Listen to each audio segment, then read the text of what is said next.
3 weeks na po kaming nagtitiis po sa noodles tsaka itlog. Naman, makakasama natin ang dalawang jeepney driver na sina Tatay Benvenido Medina, si Tatay Bien, at Alan Figueroa kasama ang kanyang konduktora na misis na rin niya, si Marisa Figueroa. Hello! Hello po. Parehong jeep ang inyong minamaneho, pinapasada. Okay, 23 years na kayong namamasada. Apo. 23 years. So tama ba yung mga naririnig ko na sa loob ng napakahabang panahon, ngayon ang pinakamahirap at pinakaipit para sa mga namamasada? Totoo po yan. Bakit? Paano nangyari yun na ngayon ang pinakagrabe? Kasi po, wala na po talaga kami maiuwi eh. Dati po, nung 80 po, nakakauwi pa po ng 300. And nag-100 po, yun po, totally 150, 100. Ngayon, nag-120 na.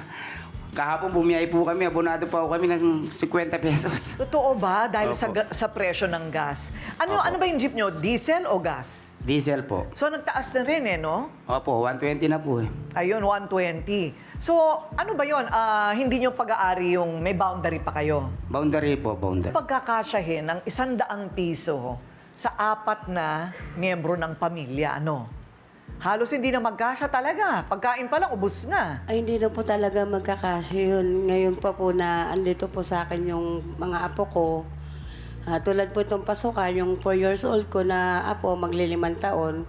Bali, gastusin ko pa po sila kasi nasa akin po eh. Ang kinakain na lang daw nila ngayon ng ilang buwan? O ilang araw? Ah, 3 weeks na. 3 weeks na po kaming nagtitiis po sa noodles tsaka itlog.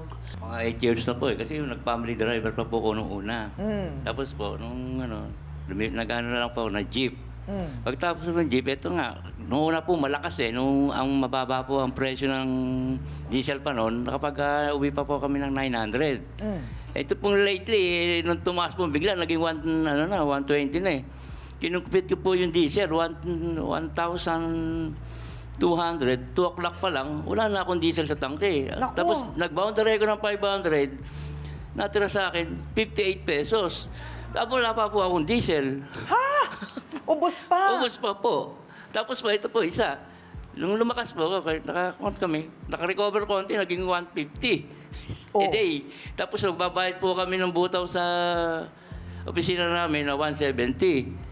Ngayon, kulang pa rin po. Kaya sa krisis na ito, kailangan talaga malaman natin mula sa gobyerno ano ba ang magagawa ng gobyerno para sa ating lahat. May tulong bang naghihintay